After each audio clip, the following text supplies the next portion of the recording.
자, 오늘은 출애굽 시대 공부하도록 하겠습니다. 처음에 우리가 몇 개의 시대로 우리가 나눈다고 했었죠? 10개의 시대, 창조 시대 했고요. 족장 시대 했고, 이제 오늘 출애굽 시대 넘어가도록 하겠습니다. 자, 창세기는 두 부분으로 나눈다고 했습니다. 1장부터 11장까지 창조 시대에 기록되어 있는 내용이고요. 또 12장부터 50장까지는 족장 시대, 족장들의 역사가 기록되어 있는 시대를 볼 수 있습니다.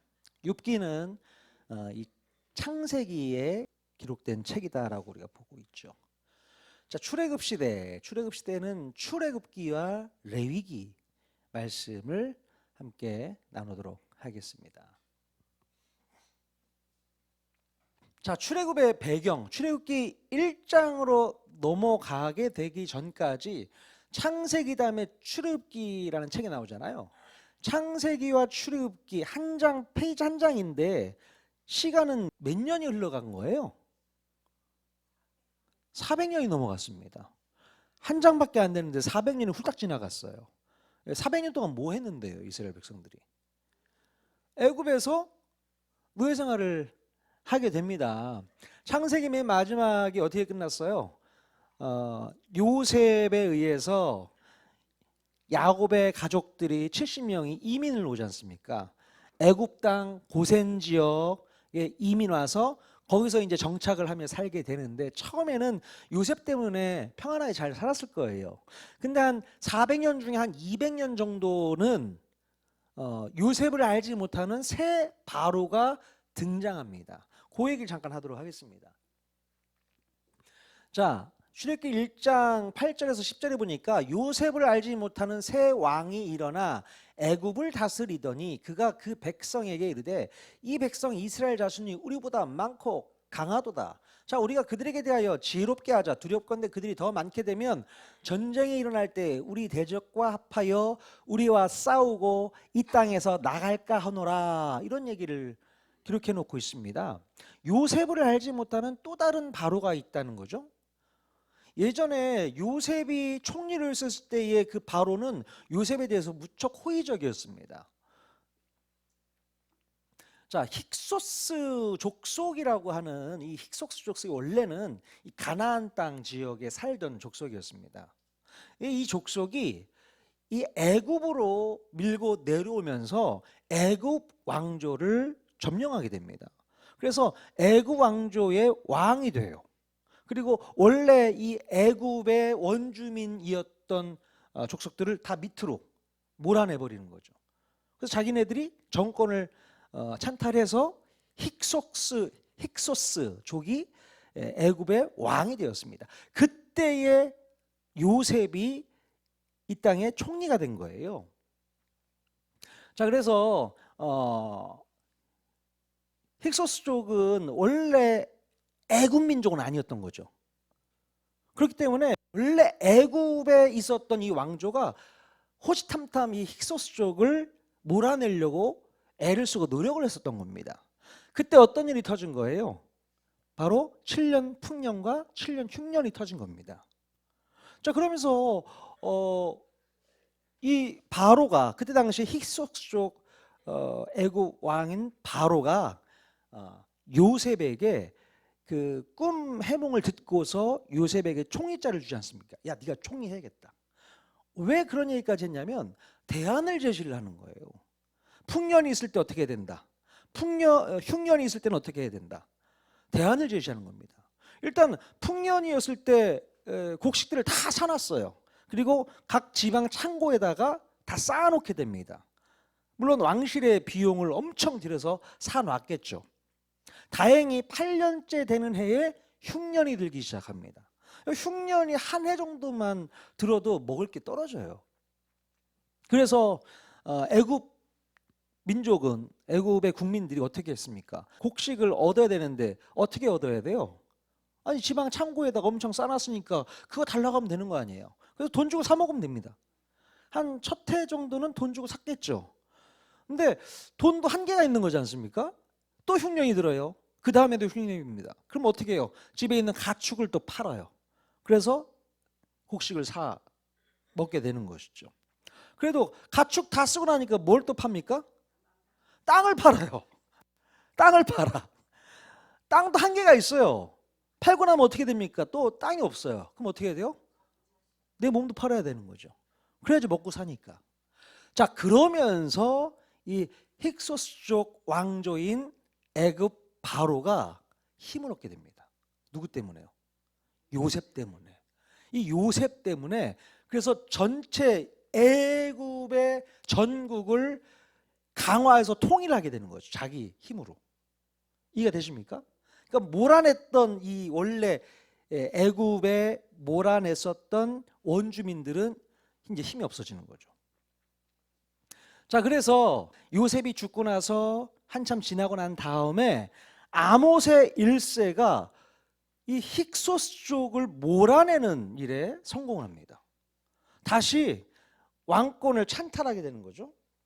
자, 그래서 이 애굽의 힉소스족을 섬겼던 민족이 이 히브리 민족이었지 않습니까? 요셉의 후손들. 자, 쟤들 보니까 이 힉소스족하고 뭔가 결탁해서 삶을 살았던 사람들이니까 위험 요소가 크다. 그래서 어떻게 해요? 노예로 잡아놓고 이제 여러 가지 일들을 이제 맡기고 시키게 되는 그런 일이 발생하는 것이죠. 자, 그래서 요셉을 알지 못하는 새 왕이란 바로 아모스의 1세라고 이해하시면 됩니다. 이 아모스의 1세는 원래 애굽의 원주민이었던 왕조였다. 이 왕조가 다시 독립운동을 했던 것 같아요.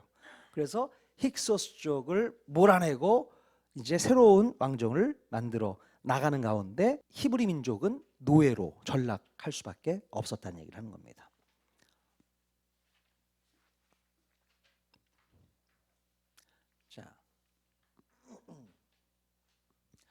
자, 출애굽기 이제 성경의 두 번째 책인 출애굽기 구조를 보면요.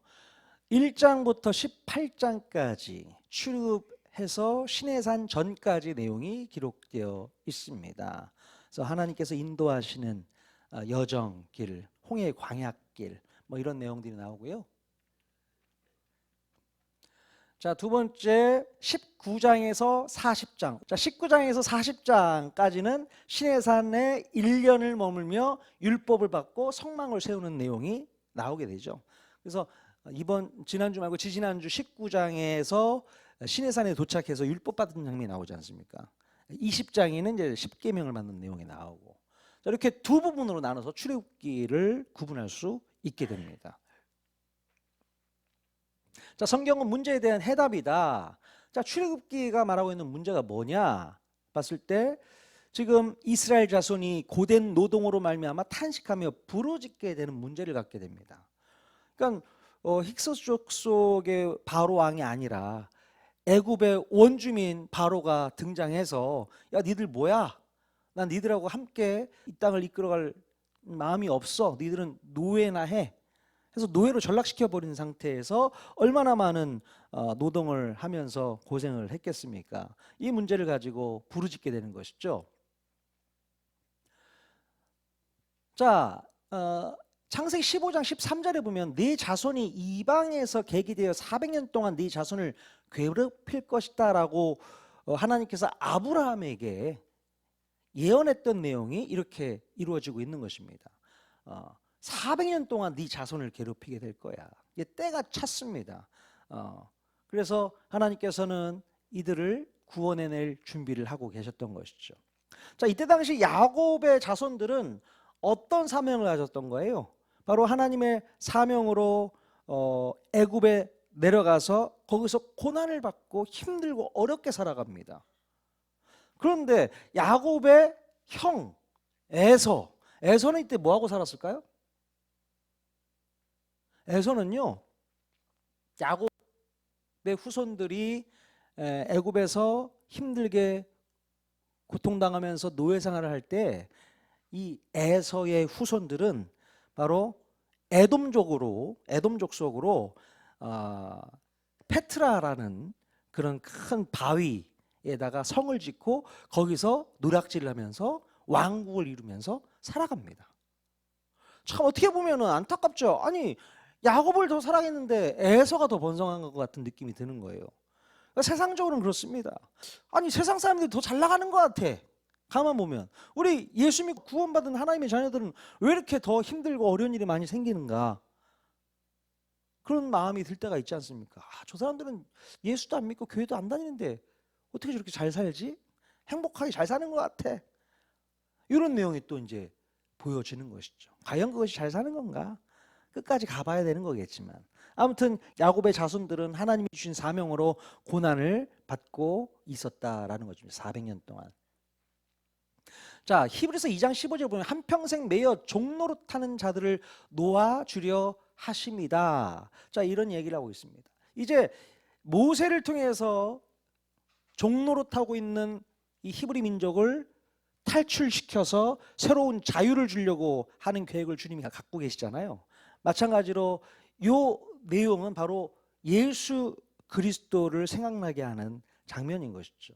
우리 하나님의 자녀들인데 우리가 원래 한평생 매여 사탄에게 종노릇하는 사람들 아니었습니까?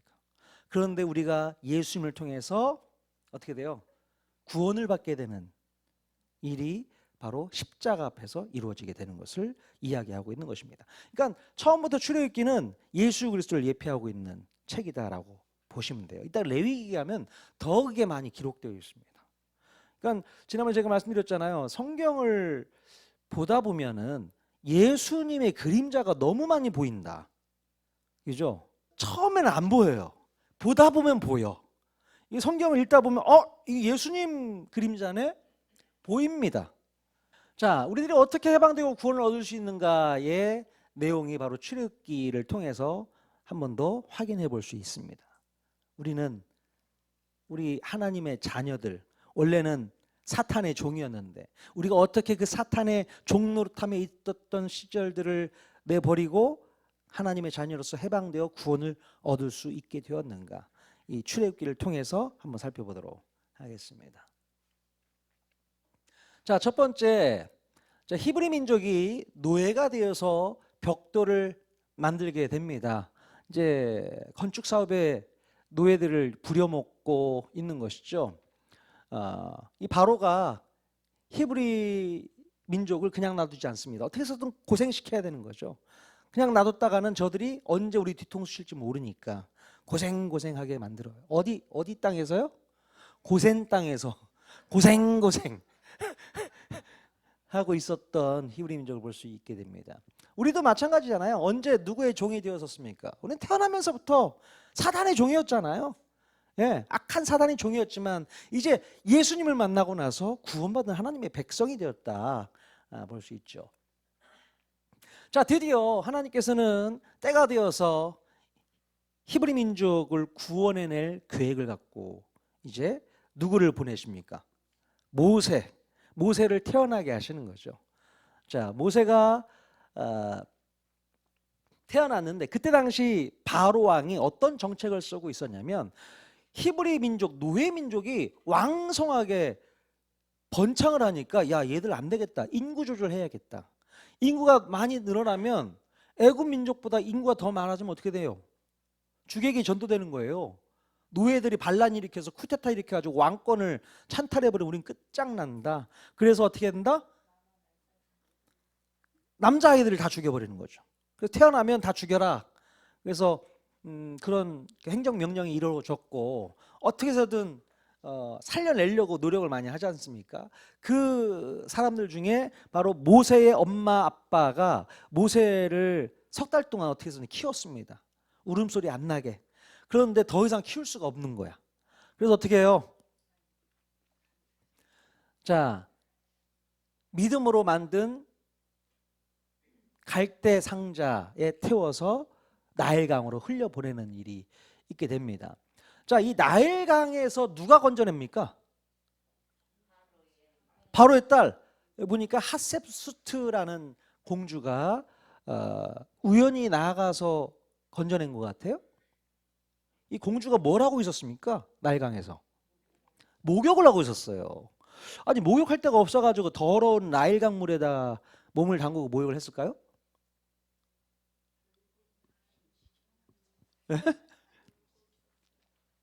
이때 이 하셉스트 공주는 아이가 없었어요.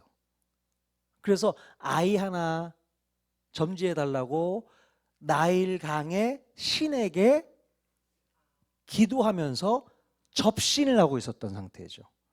그러니까 나일강 물에 몸을 담그고 목욕을 하는 것이 접신행인 거예요. 종교적 행위를 하고 있었습니다. 그때 뭐가 떠내려왔어요? 모세가 떠내려온 거야. 모세가 떠내려왔으면 이거는 신의 계시다 이런 생각이 들 수 있죠. 또 열어보니까 애가 이뻐 안 예뻐? 안 예뻤으면 덮어버려 이럴 텐데, 그러니까 일단 이쁘고 봐야 돼. 잘생기고 봐야 돼. 덮어버렸으면 끝났는데 이뻐. 그래가지고 양자로 삼게 되는 거죠. 신이 나에게 점주해준 아들이다. 다 알아요. 히브리인이 버린 애라는 걸 다 안단 말이죠. 그래도 자기의 종교적인 어떤 종교 의식을 치룰 때 내려온 애기 때문에 그래도 내가 내 자식을 삼겠다 해서 키우게 되는 거죠. 자, 여기서 보시면 방주, 우리가 노아 시대에 홍수를 막아냈던 방주, 이 방주라는 단어와 모세가 탔던 갈대상자, 이 단어가 똑같은 단어를 씁니다. 테바라는 단어예요. The Ark, 테바.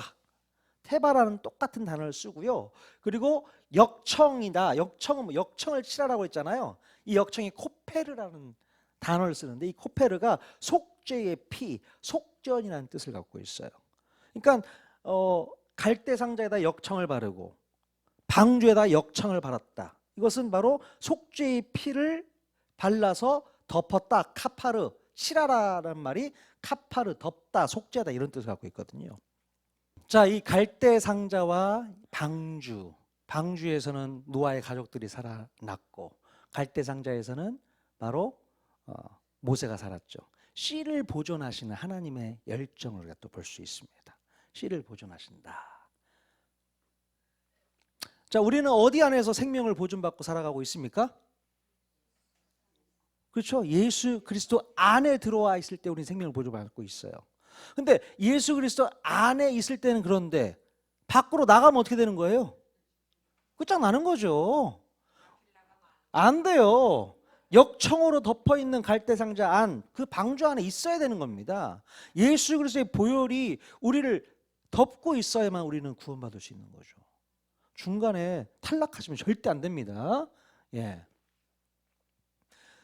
자, 그리고 나서 이제 40년이 지났습니다. 모세가 40년이 지나고 나서 모세의 정체성은 히브리인이다라는 생각을 갖고 있었죠. 누구 때문에? 모세를 누가 젖먹여 키웠습니까? 엄마가 유아 수당을 받으면서 월급 받으면서 애 키웠잖아요. 그러면서 아이에게 정체성을 심어준 거였습니다. 아, 내가 히브리인이구나 라는 생각을 모세가 갖고 있었던 거죠. 그래서 야, 우리 민족을 위해서 뭔가를 해야 되겠는데 애굽 병사를 하나 죽일 수밖에 없는 상황이 있었던 것이죠. 우리 출애굽기 강의할 때 아시니까 넘어가도록 하겠습니다. 그래서 미디안 땅으로 도망가게 되고 이드로의 양떼를 돌보면서 이드로의 사위가 되죠. 자, 우리가 모세가 도망 나온 곳이 여기 있습니다. 이 애굽 땅에서 광야를 거쳐서 미디안으로 도망왔다. 이 경로를 한번 살펴보시면 될 것 같고요. 자, 그런데 광야에서 40년을 또 살게 됩니다. 모세가 80세가 되었어요. 80세가 되었을 때에 모세가 시내산 불꽃 가운데서 하나님을 만나게 됩니다. 시내산에 떨기나무에 불이 붙었는데 떨기나무가 안 타는 거예요. 자, 이게 뭐야 도대체? 그래서 하나님께서 말씀하신 거죠. 불꽃 안에 나타나신 하나님은 뭐냐? 내가 너와 함께 애굽으로 내려가겠고.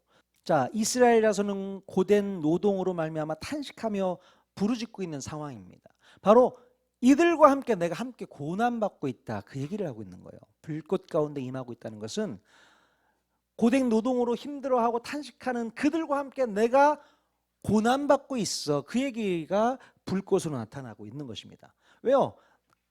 내가 너와 함께 애굽으로 내려가겠다 한 것은 하나님께서 야곱에게 했던 말이지 않습니까? 지금 현재 하나님께서는 애굽 땅에서 히브리 민족과 함께 고난받고 있는 상황이라는 얘기죠. 예, 불꽃 안에서 나타나신 의미가 바로 거기 있고요. 고난 가운데 함께 하시는 하나님. 다니엘서에서도 보면 다니엘의 세 친구가 풀무불 가운데 던져지는 일이 있었잖아요. 금신상에게 절하지 않는다는 이유로 풀무불에 던져졌는데 세 사람이 보여야 되는데 한 명이 더 보이는 거야. 누굽니까 그분? 예수님이라고 우리는 생각합니다. 구약에 나타난 예수님. 예. 고난 가운데 함께 하시는 하나님의 아들 예수 그리스도. 그 얘기를 하고 있는 것이죠. 자, 요한복음 16장 33절에 세상에서는 너희가 환난을 당하나 담대하라 내가 세상을 이겼노라. 너희들이 고통받고 고난받고 있어도 내가 너희와 함께하고 있어. 불꽃 가운데 너만 타고 있는 게 아니라 내가 같이 있다. 그 얘기를 하고 있습니다. 기억하시고 힘내실 수 있기를 바라요. 자, 이제 모세가 하나님의 사명을 받고 애굽으로 찾아오죠. 애굽에서 바로를 만나서 몇 번의 협상을 거치는데 바로가 쉽게 말을 들어요, 안 들어요? 안 들어요.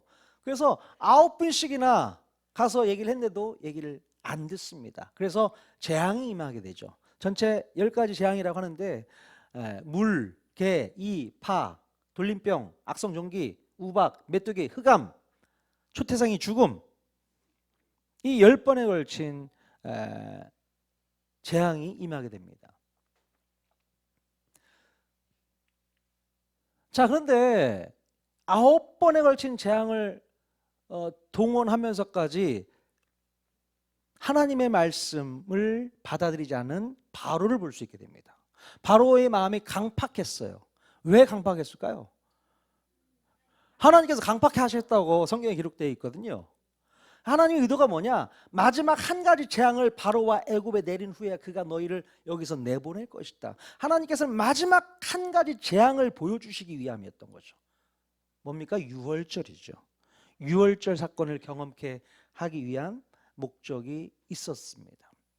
자, 그 양을 잡고 그 피를 좌우 문설주와 임방에 발라라. 저기 그림 보이시죠? 저렇게 양의 피를 바르는 일이 있습니다. 내가 그 피를 볼 때에 너희를 넘어가리니 재앙이 너희에게 내려 멸하지 아니하리라. 그리고 아침까지 한 사람도 자기 집 문 밖에 나가지 말라라고 명령합니다. 자, 이 하나님 말씀에 히브리 민족들은 다 순종을 했을까요? 제가 볼 때는 100% 순종 안 했습니다. 꼭 말 안 듣는 애들이 꼭 있거든요. 그래서 양의 피를 바르라고 했는데 양 비싸게 양을 왜 잡아? 닭 잡자, 닭. 닭 피 좀 바르면 어때? 똑같은 빨간색인데 어떻게 됐을까요? 그 집안의 장자는 죽습니다. 그리고 아침까지 한 사람도 집 문 밖으로 나가지 말라고 했는데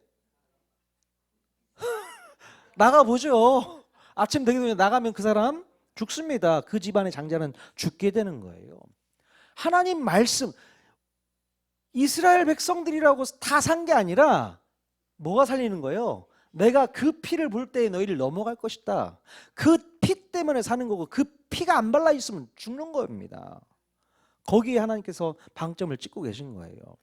그 말에 순종을 해야 되는데 순종하지 않습니다.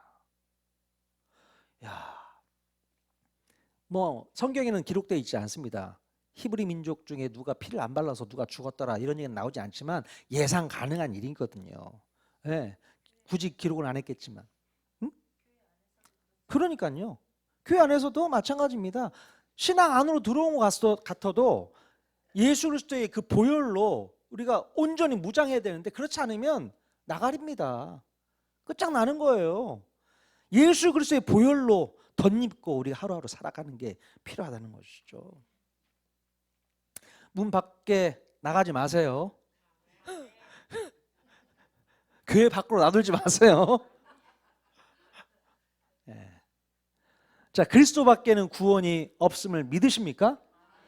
정말요. 예수님밖에 구원해 줄 분이 없으시니까 이걸 꼭 믿으셔야 된다는 얘기입니다. 자, 사람이나 짐승을 막론하고 태에서 처음 난 모든 것은 다 거룩히 구별하여 내게 돌리라. 이제 예수 그리스도의 보혈의 피값으로 말미암아 누가 살은 거예요? 장자들이 다 살았지 않습니까? 그 장자들의 그 숫자를 세보니까 몇 명이었어요? 22,273명. 22,273명. 이걸 왜 기억하고 있어야 되는 거야?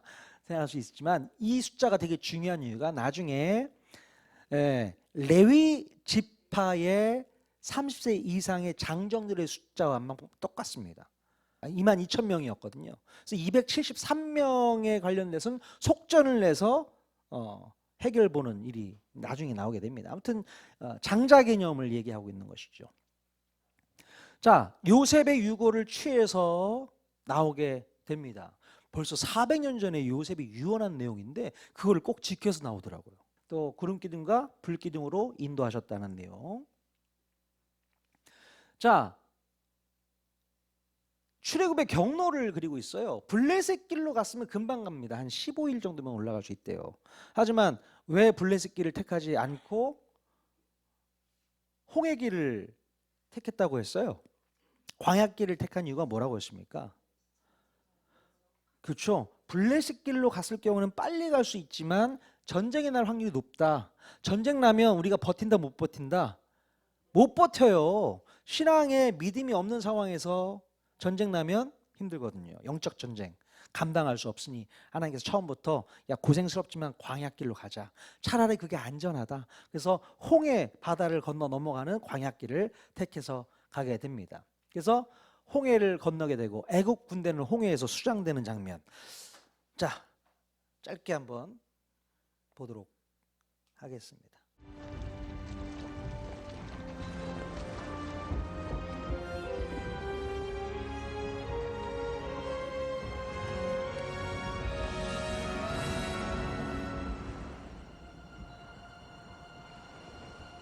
With this staff you shall do my wonders.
자, 이렇게 해서 홍해를 아주 극적으로 건너게 되고요.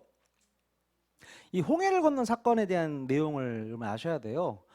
구름과 바다에서 침례를 받았다는 내용이 나오지 않습니까? 홍해를 건넌 게 바로 오늘날 침례를 의미한다라고 몇 번 얘기해 드렸는데 처음 듣는 것처럼 얘기해. 자, 고린도서 10장 2절에 보니까요. 모세에게 속하여 다 구름과 바다에서 침례를 받고 모세에게 속하여 다 구름과 바다에서 침례를 받았다. 자, 이것은 바로에게 속하여 종되었던 이스라엘을 얘기하는 건데요. 오늘날 우리들은 마귀에게 속하여 종노릇했던 우리들이 구원받은 것과 똑같다는 거죠. 홍해를 건너는 게 침례의 의미가 있다라는 얘기를 바울이 찾아낸 겁니다. 예. 그 의미를 가지고 이제 보시면 되죠. 그래서 우리는 사망에서 생명으로 옮겼다. 이 이스라엘 백성들이 애굽의 종되었다가 홍해를 건너면서 자유인이 되었다. 사망에서 생명으로 옮겨졌다. 예. 맥락이 같습니다. 자, 3일길을 지났어요. 그랬더니 어디가 나옵니까? 마라. 마라에서 어떤 사건이 있었습니까? 마라의 물이 너무 먹지를 못하겠는 거예요. 어떻게 해야 돼요? 한 나무를 던져라. 그 나무가 쓴 물을 달게 해줄 것이다 말씀하셨잖아요. 여호와께서 그에게 한 나무를 가리키시니 그가 물에 던지니 물이 달게 되었더라. 한 나무라고 했습니다. 아무 나무가 아니에요. 하나님께서 말씀하신 나무였거든요. 이 한 나무는 뭐냐? 엣즈라는 말입니다. 엣즈. 히브리어로 엣지라는 단어를 쓰고 있는데요. 사형틀, 희생제사용 장작이라는 말을 쓸 때에 엣즈라는 말, 한 나무가 사용되어집니다. 자, 이것이 바로 예수 그리스도의 십자가 보혈이라는 거죠. 이 나무, 십자가 보혈로 죄로 말미암아 쓴물이 단물로 바뀌게 된 사건. 여기서도 예수 그리스도의 그림자가 그려져 있는 거 아니겠습니까? 그래서 그 예수 그리스도의 십자가로 말미암아, 십자가 보혈로 말미암아 죄로 말미암은 쓴물이 단물로 바뀌는 우리의 인생을 이곳에서 먼저 보여주고 있는 것이죠. 자, 그리고 나서 엘림 오아시스를 경험하게 되죠. 자, 그리고 이제 광야길을 걸어오게 됩니다. 백성들이 원망을 하죠. 뭐 때문에요? 배고파 죽겠다는 거예요. 온 회중이 줄여 죽는도다 말을 하고 있죠. 그래서 여호와께서 저녁에는 너희에게 고기를 주어 먹이시고 아침에는 떡으로 배부르시리니, 줄여 죽겠다 말씀하시니까 고기도 주고 또 만나를 내려줘서 배불려 주시는 우리 주님의 모습을 볼 수 있게 됩니다. 요한복음 6장 48절에 보니까 내가 곧 생명의 떡이로다. 너희 조상들은 광야에서 만나를 먹어서도 죽었거니와 이는 하늘로서 내려오는 떡이니 사람으로 하여금 먹고 죽지 아니하게 하는 것이니라. 예수 그리스도가 생명의 떡이라고 얘기합니다. 광야에서는 떡을 먹었는데 그걸 먹어서도 죽었지만 너희들은 이 떡을 먹으면 죽지 않는다는 거예요. 생명의 떡을 드시라는 얘기입니다. 여러분 생명의 떡 다 드셨습니까? 예수 그리스도가 생명의 떡인 것이죠. 네.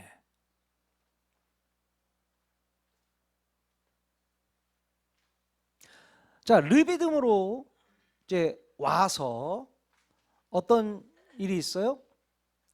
또 물이 없죠. 모세에게 원망하여 이르되 당신이 어찌하여 우리를 목말라 죽게 합니까? 이런 문제를 제시합니다. 목말라 죽겠다. 그래서 17장 6절에 내가 호렙산에 있는 그 반석 위 거기서 내 앞에 서리니 너는 그 반석을 치라. 그것에서 물이 나오게 하느니 백성이 마실 것이다.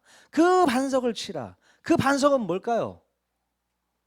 여기 이제 르비딤 위에 있는 반석을 사진 찍은 것 같은데, 자, 고린도서 10장 3절 4절 보니까 모두가 같은 신령한 음식을 먹으며 모두가 같은 신령한 음료를 뒤따르는 신령한 반석으로부터 마셨으니 그 반석은 누구다? 그리스도시랍니다. 이 반석이야말로 그리스도시다. 반석을 치라. 백성이 그것을 먹고 해가 될 것이다. 예수 그리스도의 고난, 예수 그리스도를 때려, 십자가에서 때려 예수 그리스도가 고난을 받으시면 우리가 회복이 된다는 그 얘기를 하고 있는 것이죠.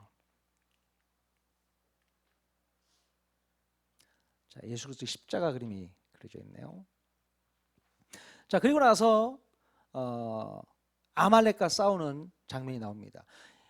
예수 그리스도를 통해서 은혜를 받고 목이 마른 사람들이 또 물을 마시고 배고픈 사람이 밥을 먹지 않습니까? 그러니까 예수님께서 계속 그 얘기를 하는 겁니다. 너희가 무엇을 먹을까 무엇을 마실까 염려하지 마라. 지금 이 얘기를 하고 있는 거예요. 광야에서 뭘 먹지 뭐 마시지 염려하지 말라. 하나님께서 다 채워주신다. 그 얘기를 하고 나서 은혜를 받고 경험하고 그래 맞아 하나님께서 다 채워주시는구나 한 그들에게 뭐가 옵니까? 영적 전쟁이 또 찾아오게 되는 거죠. 그러니까 우리가 은혜 받고 나면 또 그 다음에 사단이 역사하더라고요. 예? 오늘 은혜 받고 집에 가시면 사단이 역사할 수도 있어요. 그러니까 무장 단단히 하고 가십시오. 꼭 옛날에 그랬습니다. 저희 어머니가 은혜 받고 어디 가서 기도원 가서 은혜 받고 오면 또 집에 오면 꼭 애들이 사고 치고 있다고. 사단 역사한다고. 그랬던 기억이 갑자기 나네요. 자, 아말렉과 전쟁을 하게 되고 거기서 이제 승리하는 일이 있게 되죠. 여호와 니시, 여호와의 깃발. 자, 그러고 나서 이제 18장에 이드로 장인어른이 방문을 해서 너 그렇게 하면 오래 못 살아. 거기에 지도자들을 또 따로 세워. 그래서 1000부장, 100부장, 50부장, 10부장 이렇게 세우지 않습니까? 그래서 백성이 지도자를 세우는 장면이 18장에 나오게 되고 드디어 이제 시내산 앞에서 도착하게 되는 것이죠. 3개월 만에 도착합니다. 이게 만 3개월이 아니에요. 만 3개월이 아니고 6월절로부터 한 50여일 가까이 된 시간일 겁니다. 왜냐하면 오순절 때에 뭘 받는다고 했어요? 율법. 하나님부터 율법을 받는 사건이 벌어지기 때문에 오순절 생각하시면 됩니다. 그러니까 3개월 만에 도착했다? 만 3개월이 아니다. 만 3개월이면 며칠이에요? 한 90일 됩니까? 90일이 아니고 거의 한 딱 50일 정도일 겁니다. 자, 시내산에서 우리 하나님께서 강림하시게 되고요. 경계를 정해 놓으십니다. 어디까지 너희들이 와도 되지만 어느 경계를 넘어서 올라오면 너희들 죽어. 그 얘기를 하세요. 19장 12로 보니까 너는 백성을 위하여 주위에 경계를 정하고 이르기를 너희는 삼가 산에 오르거나 그 경계를 침범하지 말아요. 산을 침범하는 자는 반드시 죽임을 당할 것이다. 이런 말씀을 왜 하시는 겁니까? 자, 보세요. 히브리서 9장 8절에 보니까 성령이 이로써 보이신 것은 첫 장막이 서 있을 동안에는 성소에 들어가는 길이 아직 나타나지 아니한 것이라. 첫 장막이라는 것은 모세의 장막이겠죠. 성소. 이 서 있을 동안, 이것이 있을 동안에는 여전히 성소에 들어가는 것이 우리에게 허락되지 않았다는 얘기를 하는 겁니다. 그러나 이제 예수 그리스도가 오신 이후로부터는 어때요? 하나님과 자유롭게 얼굴을 대면할 수 있게 되는 것이죠. 그 얘기가 이제 나오게 되죠. 자, 출애굽기 20장에 우리가 지난 주일 10계명을 받게 되었습니다. 율례와 법도를 정해 주시게 되죠. 내게 토단을 쌓고 번제와 화목제를 드려라. 내가 내 이름을 기념하게 하는 모든 곳에서 내게 임하여 복을 주리라. 다듬은 돌로 쌓지 마라. 네가 정으로 그것을 쪼면 부정할 것이다. 왜 다듬은 돌로 쌓지 말라고 했을까요? 왜? 좀 다듬어 주면 안 됩니까? 히브리 노예들이 늘 했던 게 뭐예요? 신전을 만드는데 동원된 인력이었지 않습니까? 이들이 늘 정을 쪼고 다듬었어요. 다듬어서 이런 건축물들을 만들었단 말이죠. 그래야만 그들은 여기가 신전이라고 생각하는 거죠. 내가 다듬어서 신전을 만들었어. 이곳에 신이 임하게 돼 라고 생각하는 이스라엘 백성들의 그 개념을 깨버리시는 겁니다. 다듬지 마. 안 다듬어도 난 거기 임할 거야. 그 얘기를 하고 있는 것이죠. 오직 우리의 구원은 그리스도께서 단독으로 단번에 십자가에서 드려지심으로 이루어 주셨다. 우리의 노력으로 열심으로 구원받는 게 아니라는 얘기입니다. 뭔가 다듬으려고 하지 않습니까? 우리 주님은 번제와 화목제를 통해서 그분이 제사, 제물이 되심으로 말미암아 구원을 받는 것이지 우리가 교회 나와서 열심을 부리고 뭔가를 최선을 다한다고 해서 구원받는 게 절대 아니라는 얘기입니다. 우리의 구원은 십자가에서 우리 주님의 단독, 단번에 드려진 제사를 통해서 우리가 구원을 얻게 되는 내용을 얘기하고 있습니다. 자, 시내산 언약의 공표와 백성들의 응답. 피로써 언약을 맺으시는 이유가 뭐냐? 모세가 그 피를 가지고 백성에게 뿌리며 이르되 이는 여호와께서 이 모든 말씀에 대하여 너희와 세우신 언약의 피니라. 이 피를 가지고 언약을 세우게 되는 것이죠. 이게 출애굽기 24장에 한 번 더 나오게 됩니다. 나중에 우리가 주일날 나누도록 하겠습니다. 왜요? 피 흘림이 없은즉 사함이 없기 때문에. 꼭 피가 필요하다라고 히브리서 기자가 얘기하고 있어요. 자, 이것은 죄 사함을 얻게 하려고 많은 사람을 위하여 흘리는 바 나의 피, 곧 언약의 피다. 예수 그리스도의 피를 이야기하고 있습니다.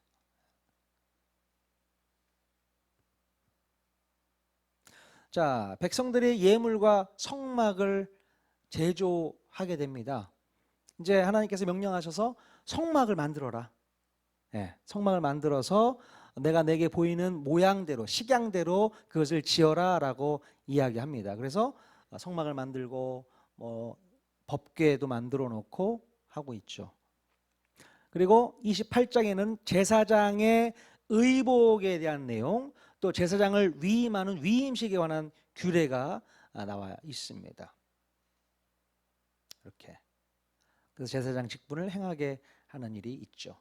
자, 이 제사장이 바로 오늘날 우리에게는 큰 대제사장 누가 계시다고요? 예수 그리스도가, 우리의 모든 죄를 속죄하시는 예수 그리스도가 큰 대제사장이시다, 이렇게 보시면 됩니다.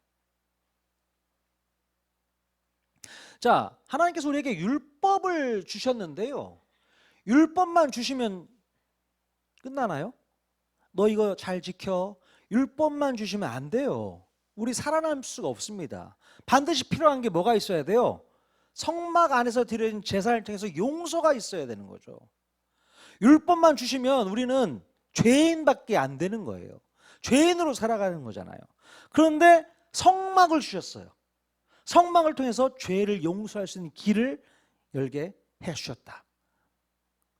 그래서 율법이 있으면 당연히 있어야 될 게 성막도 있어야 되는 거고, 성막만 있어서는 안 돼요. 바로 제사장의 역할도 되게 중요합니다. 제사장이 제사를 드려줘야 되니까.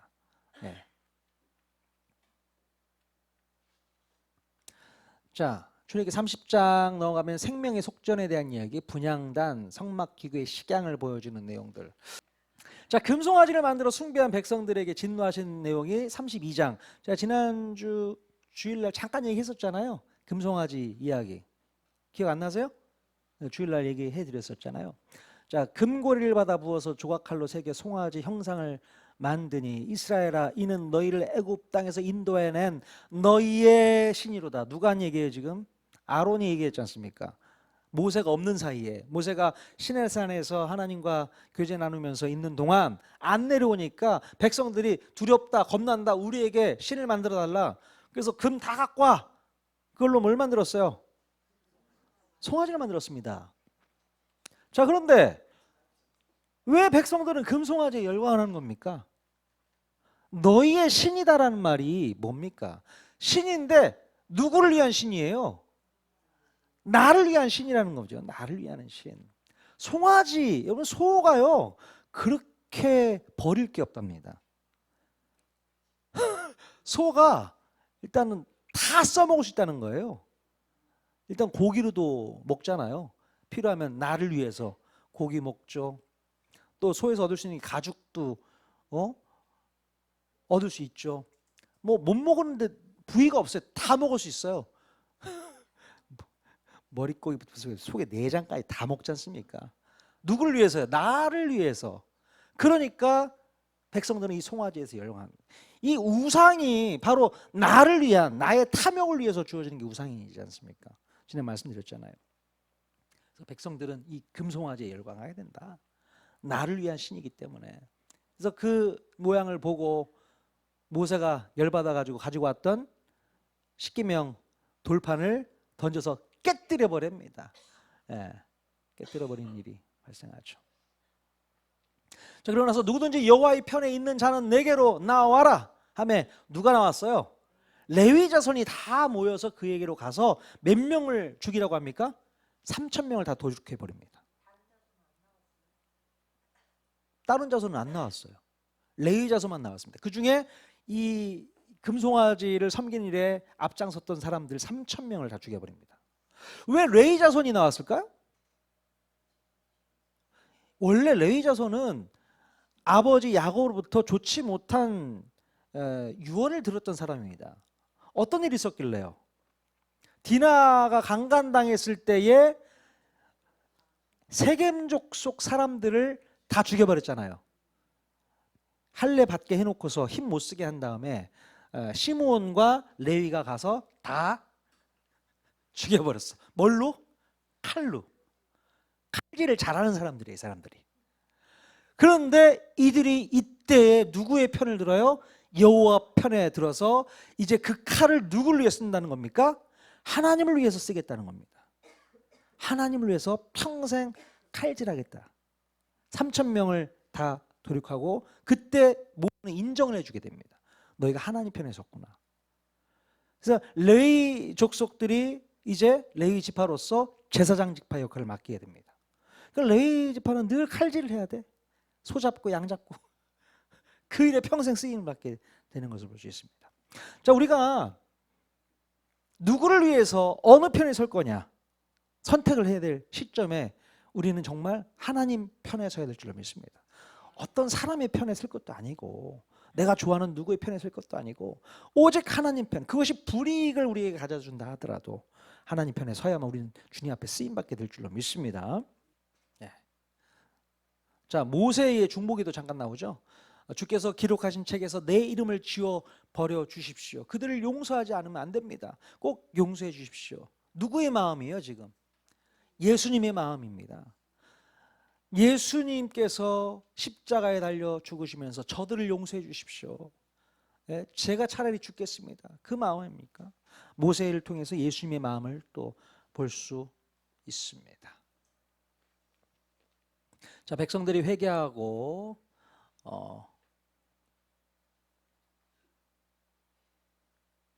하나님의 뒷모습을 바라보게 되는 모세. 모세가 하나님 좀 얼굴 좀 보여주세요 했더니 아니야, 너 내 얼굴 보면 넌 죽어. 그래서 살짝 내 등만 봐. 그렇게 얘기를 했잖아요. 네가 내 등은 볼 것이요 얼굴은 보지 못할 것이다. 그런데 고린도전서 13장 12절이니까 오늘 우리는 어떻게 해요? 얼굴과 얼굴을 대하여 볼 수 있다. 왜? 뭐 때문에 가능한 겁니까? 예수 그리스도로 인해서 이제는 주님은 얼굴과 얼굴을 대하여 보는 것 같이 볼 수 있다. 예, 그렇게 우리는 좋은 시대를 살고 있습니다. 자, 두 번째 돌판을 만들어 주시죠. 모세가 돌이켜 산에서 내려오는데 두 증거판이 그의 손에 있고 그 판에 양면 이쪽 저쪽에 글자가 있으니 그 판은 하나님이 만드신 것이에요. 글자는 하나님이 쓰셔서 판에 새기신 것이더라. 첫 번째 거는 다 깨져서 없어졌잖아요. 두 번째 판을 만들어 주셨는데 보세요. 그 판의 양면 이쪽 저쪽. 양면이라는 것은 뭐예요? 앞뒷면을 얘기하는 겁니다. 십계명의 돌판 앞뒷면 빽빽하게 율법이 기록되어 있다라는 겁니다. 왜요? 가감하지 말라는 거예요. 더 이상 여기다 넣을 것도 없고 뺄 것도 없고 언약의 완전성을 이야기하고 있습니다. 자, 그리고 이제 모세가 성막 건축을 명령받아서 35장부터 38장까지 성막을 건축하고 이제 39장에서 40장 성막의 완성과 봉헌을 하게 되죠. 여호와께서 자기에게 명하신 대로 다 행하였더라. 40장 16절 이렇게 하고 출애굽기가 끝이 나게 됩니다. 그러니까 출애굽기는 성막을 완전히 만들어 놓고 나서 끝이 나게 되죠. 그리고 나서 이제 레위기로 바로 연결됩니다. 그러니까 출애굽기하고 레위기하고 바로 연결되는 책인 겁니다. 자, 레위기 바로 들어가도록 하겠습니다. 자, 레위기는 1장부터 10장까지 하나님께 가는 길, 즉 5가지의 제사, 제도 이야기가 나오게 되고요. 제사장 위임식이 8장에 있고 첫 번째 제사가 9장에 있습니다. 그리고 아론의 두 아들 나답과 아비후가 10장에서 죽임을 당하게 돼요. 잘못된 불을 드렸다 하는 이유로. 그리고 이제 11장에서 27장까지 마지막 장까지인데요. 하나님과의 동행을 얘기하는 내용인데요. 11장부터 15장까지는 정결법, 특히 이제 나병과 유출병에 대한 이야기가 나오고 속죄일, 또 대속죄일에 관련된 이야기, 정결법 다시 한 번 더 나옵니다. 17장에서 22장까지 생활정결법이죠. 그리고 마지막 23장, 24장에는 7절기가 나옵니다. 6월절, 무교절, 초실절, 칠칠절, 나팔절, 속죄일, 수장절. 이게 7개의 절기가 아니고 이게 묶여 있는 거예요. 이렇게 하나 묶고 밑에 하나 묶고 그래서 3개의 명절이라고 우리가 보통 얘기하지 않습니까? 그 얘기 이제 설명해 도록 하겠습니다. 그리고 안신년, 속죄일, 희년, 서원의 규례가 이제 마지막 25장에서 27장까지 하고 레위는 끝이 나게 됩니다. 자, 이 얘기 잠깐 또 하도록 하겠습니다. 자, 옆에 보니까 제사가 몇 가지 제사가 있다고 했어요? 예, 5종류의 제사가 있습니다. 번제, 소제, 화목제, 속죄제, 속건제, 이 5개 5대 제사가 있고요. 제사를 드리는 방식은 4종류의 방식이 있습니다. 제사법이 화제, 화제는 불로 태워드리는 거. 거제는 뭡니까? 예, 들어 올리는 거. 제물을 들어 올리는 게 거제고요. 전제는 포도주같이 부어 드리는 게 전제고요. 요제는 뭡니까? 흔드는 내용이 좀 이따 나옵니다. 뭘 어떻게 흔들었는지. 예. 자, 그래서 번제 잠깐 살펴보면 동물의 가죽을 제하고 모든 부위를 태워드리는 제사라고 있지 않습니까? 이것은 그리스도의 완전한 대속의 죽음, 구원을 위한 전적 헌신을 얘기한다. 예. 소제는 뭐예요? 가루, 고운 가루로 드려지는 제사가 소제죠. 이것은 바로 구원을 위한 삼위 하나님의 전적인 헌신을 얘기한다. 그냥 대충 알고 계세요. 써놓고 있으면 써놓으시고. 화목제, 화목제야말로 이제 하나님과 사람 사이 유일한 화목제물 대신 예수 그리스도를 예표하고 있는 것이죠. 화목제를 드리고 나면요, 제사장이 그 제사를 드리는 사람에게 다 쓰고 남은 그 짐승의 고기들을 나눠줍니다. 나눠 먹으라는 거예요. 그래서 그게 화목제인 것이죠. 소 한 마리 잡았는데 그걸 다 먹으려면 어떻게 해야 돼요? 혼자 다 먹을 수 있어요? 다 불러야 돼요. 통하는 교회 성도들 다 오세요. 같이 나눠 먹읍시다 해가지고 수육도 먹고 구워 먹기도 하고 끓여 먹기도 하고 해서 며칠 안에 다 먹어야 돼요? 이틀 안에는 다 먹어야 됩니다. 예, 이틀 안에 다 먹어야 돼요. 남겨놓으면 다 썩습니다. 그래서 그걸 다 먹으려면 온 동네 사람들 다 모여라. 그래서 동네가 다 잔치하면서 화목을 이루게 되는 것이죠. 그게 바로 예수님의 모습이다 라고 얘기합니다. 화목제. 이게 바로 이제 내 살을 먹어라, 내 피를 먹어라. 바로 예수님께서 말씀하시는 겁니다. 자, 속죄제. 속죄제는 죄에 대한 심판, 공의, 재물의 죽음으로 속죄한다. 보라, 세상지를 지고 가는 하나님의 어린 양 이야기를 속죄제를 통해서 할 수 있고요. 자, 속건제는 뭡니까? 속죄제하고 속건제하고 여러분 구분을 잘 하실 수 있겠어요? 어떻게 구분하세요? 네. 자, 속죄는 정말 죄에 대한 이야기를 하고 있는 겁니다. 내 마음 가운데 짓는 죄가 있을 거 아니에요. 근데 속건제는 내 마음 가운데 이 죄가 뭔가 행위를 해서 문제를 일으키는 허물에 대한 배상 책임을 얘기하고 있는 것입니다. 이걸 제가 이제 비유로 한번 설명해 드릴게요. 예전에 영화 중에 밀양이라는 영화 혹시 보신 적 있어요? 밀양이라는 영화에서 전도연이 이제 예수님을 믿게 됐어요. 신앙을 갖게 됐죠. 그런데 자기 아들을 죽인 유괴범이 지금 교도소에서 살고 있는데 내가 그를 용서해야겠다는 거죠. 하나님 은혜 가운데 그 사람 얼굴 보고 용서를 해줘야겠다. 그래서 갔어요. 면회를 갔습니다. 그랬더니 예상 외에 이 사람이 자기 아들을 죽인 범인이 얼굴 환하게 웃으면서 나오는 거예요. 그러면서 자기도 예수 믿게 되었다. 예수 믿게 되었다. 회개했다. 근데 전도연이 그 얘기를 듣고 넋이 나가는 거죠. 아니, 예수 믿고 구원받아서 지금 좋아? 이런 느낌이 있잖아요. 난 여전히 속에 고통이 있는데. 자, 어떻게 생각하십니까, 여러분? 예수 믿고 구원받았으니 그렇게 대하는 게 맞는 거예요? 그러니까 저는 그 유괴범의 태도가 잘못됐다라고 얘기를 하고 싶은 거죠. 이 유괴범은 물론 정말 하나님을 믿는 하나님의 자녀가 되었다면 속죄를 했을 수 있습니다. 하지만 속건까지 했어야 되는 거죠. 그러니까 죄에 대한 용서와 회개는 있었는데 자기가 그 죄로 인해서 사람을 죽였거나 뭔가 했으면 거기에 대한 배상 처리가 있어야 되는 거죠. 진정한 회개가 필요하다는 얘기죠. 그게 없으면 안 되는 겁니다. 우리 그리스도인이 마찬가지예요. 회개했다고 말만 하지 그것에 대한 겉으로 드러나는 어떤 모습이 드러나야 되는 거죠. 이게 바로 5대 제사 가운데 있는 속건제의 의미입니다. 재물의 5분의 1, 20%를 더 배상해서 드려라. 그 얘기를 하고 있는 것입니다. 좀 이해가 되세요? 속죄제와 속건제의 차이를 한번 설명해 드렸습니다. 자, 레위기 이제 8장으로 넘어가면 제사장 위임식, 이제 첫 번 제사장에게 위임식이 부어지게 되는 내용 나오게 되고요. 자, 2일 동안은 회막무에 나가지 말고 8일째 되는 날 나가라, 뭐 그 얘기일 건데, 이게 바로 성경에 보면은 8일, 8째 날, 요 표현이 많이 나옵니다. 이 8번째 날이라는 표현이 왜 중요한가? 지금도 이제 8번째 날을 우리가 이제 생각하는데, 8번째 날은 무슨 날일까요? 8번째 날은 부활주의를 얘기하는 겁니다. 예수 그리스도의 부활. 부활이 주일이잖아요. 첫째 날, 일주일이 지나고 첫째 날이니까 8번째 날이 주일을 얘기합니다.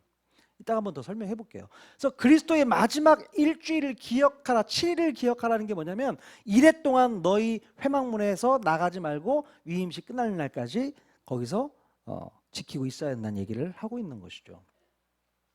자, 그러고 나서 여호와의 영광이 온 백성에 나타나며 불이 여호와 앞에서 나와서 제단 위에 번제물과 기름을 사르고 온 백성이 이를 보고 소리 지르면서 엎드리게 되죠.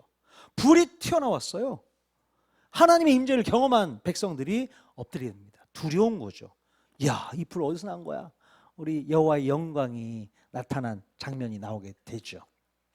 그런데 이런 상황에서 아론의 두 아들 나답과 아비후가 제대로 된 불을 드려야 되는데 잘못된 불을 드리게 됩니다. 각기 향로를 가져와서 여호와께 명령하지 않은 다른 불을 담아서 여호와 앞에 분향했다가 그 불이 나와서 그들을 삼켜버리게 됩니다. 어떤 불을 드렸어야 되는데요?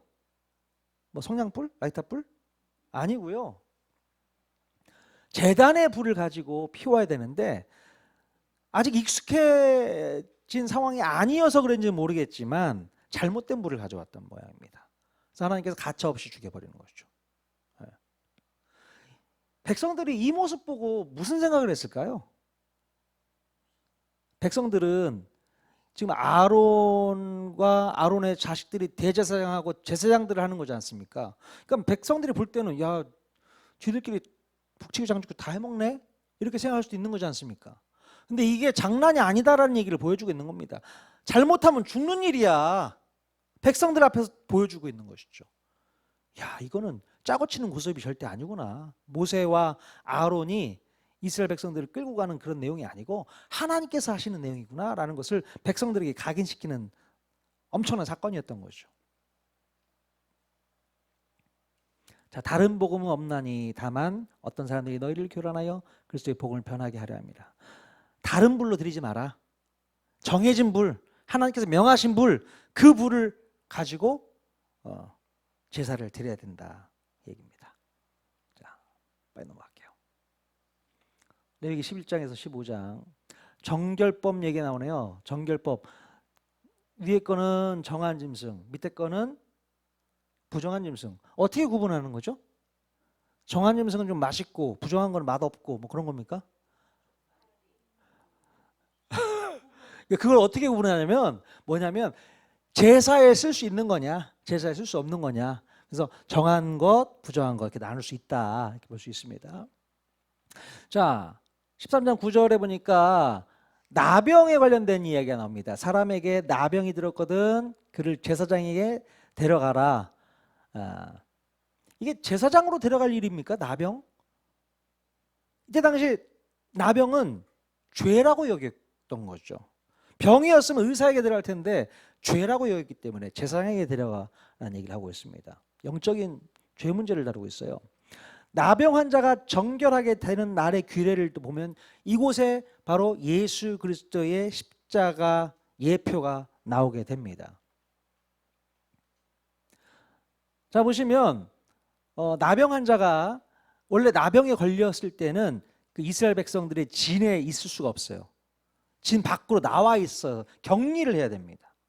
그래서 이제 격리가 된 상태에서 여기서 말하는 나병은 진짜 우리가 말하는 한센스병 이 병이 아니고 피부병 같은 걸 얘기하는 거예요. 그걸 통틀어서 나병이라고 하는 건데 제사장이 이것을 판단하기 위해서 진에 있다가 그 진 밖으로 나와서 나병 환자에게 가서 보고 판단해 주는 겁니다. 아, 병 나았네. 그러니까 제사장이 나와야 되는 거예요. 바로 우리가 그랬단 말이죠. 에덴 동산 밖으로 쫓겨난 인간들에게 하나님께서 오셔서 우리를 회복시켜주는 내용과 똑같다는 얘기입니다.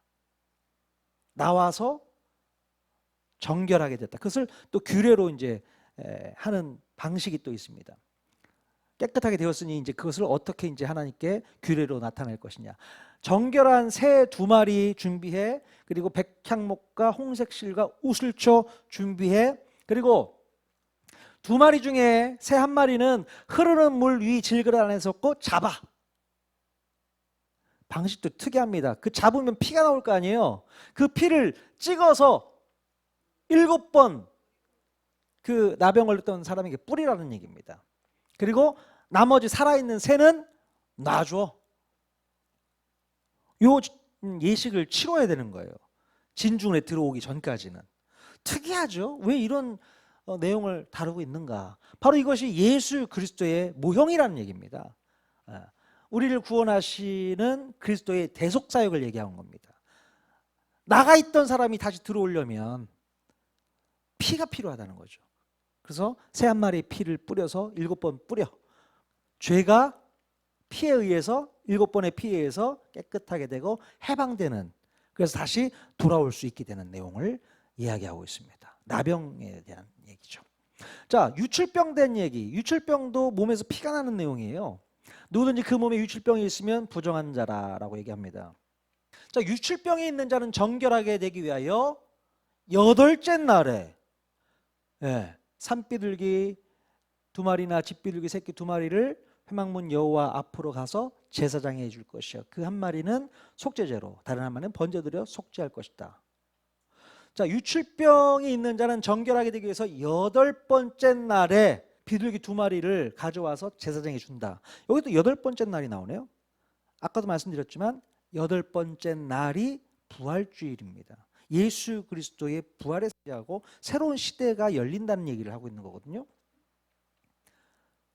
근데 유출병에 걸렸던 한 여인, 여러분 기억하십니까? 마태복음 9장 20절에 12해 동안 혈루증을 앓고 있는 여자, 그 여자가 예수님께 와서 옷가를 만지니까 어떻게 돼요?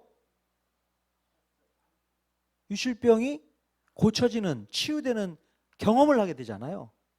이게 바로 아마도 이 혈루증 앓는 여자가 레위기 15장에 있는 유출병에 관련된 근거를 알고 있었고, 예수님을 만진 행위가 바로 예수님이 속죄제로, 번제로 드려지는 어린 양으로 인정하는 믿음으로 예수님을 잡았다라고 신학자들이 해석을 하더라고요. 그 믿음이 아니었다 할지라도 이것을 연결시켜 주는다는 얘기죠. 이 여인이 그냥 내가 구원받는 게 아니고 8번째 날에 속죄제와 번제 되시는 예수 그리스도를 붙잡았다 얘기죠. 그래서 구원받게 되고 치료받게 되고 해결받게 되었다, 그 얘기를 하는 것이죠. 자, 속죄일에 대한 규례가 나옵니다. 대속죄일. 레위기 16장에 보면 대속죄일이 있습니다. 이스라엘 자손이 모든 죄를 위하여 1년에 한 번 속죄하는 시간. 그래서 2마리 염소가 필요해요. 1마리도 아니고 왜 2마리일까요?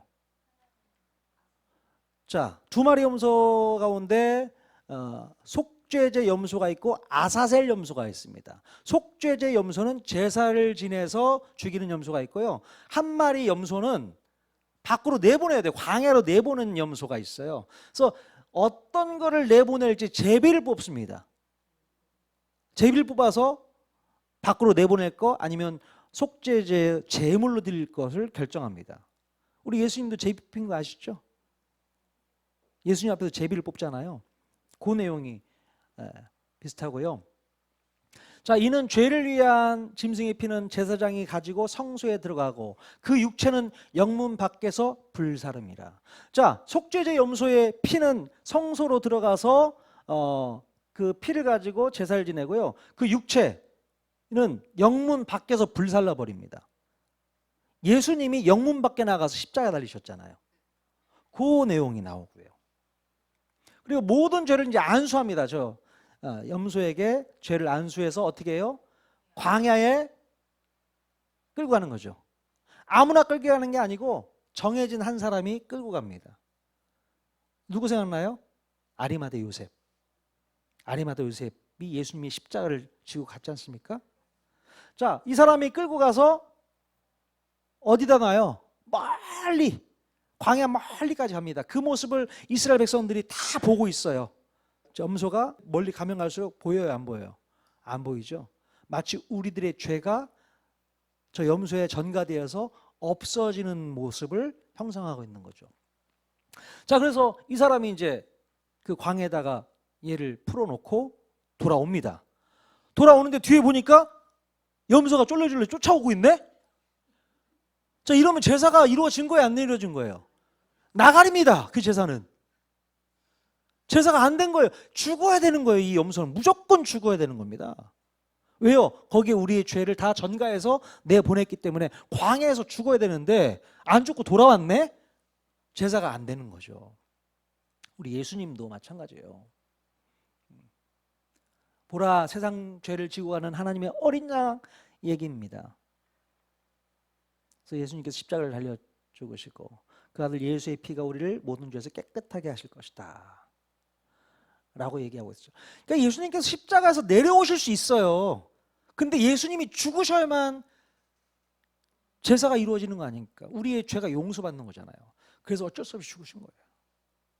이 속죄제 제사의 내용을 통해서 예수 그리스도의 모형을 살펴볼 수 있습니다.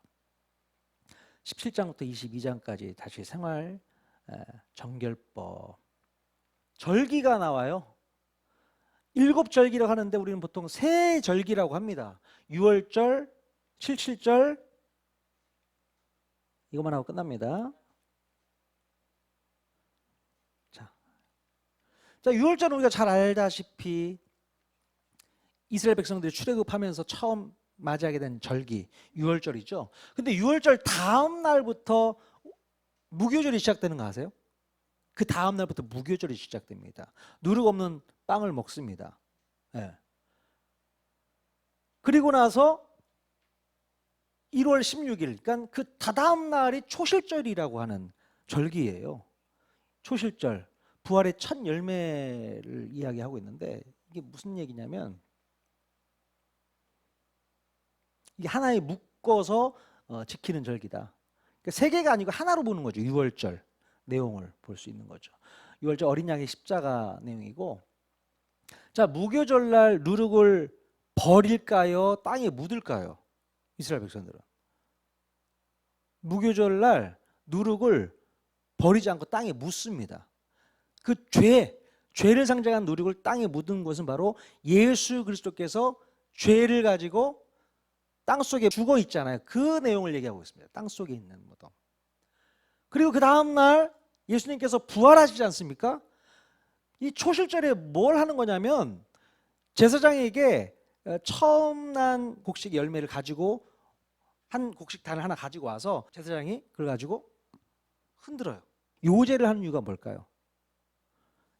예수 그리스도가 이미 죽어 있지만 잠자는 날이 첫 열매라고 했지 않습니까? 깨운다는 의미가 있는 거예요. 깨워서 부활을 맞이하게 되는 거다. 그게 바로 요제를 드렸던, 초실절에 요제를 드렸던 이유가 바로 거기에 있는 것입니다.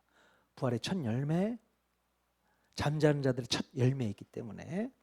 자, 그리고 나서 77절 오순절이라고 하죠. 77에 49, 49일 다음에 50일 되는 때가 이제 오순절이고, 이 오순절에 성령 강림이 이루어지게 되고 구약에서는 시내산에서 율법을 받는 시기라고 말씀드렸고, 자, 그 다음에 이제 나팔절, 또 속죄일, 대속죄일이죠. 그리고 초막절, 이게 또 한 묶음으로 연결되어 있습니다. 이렇게.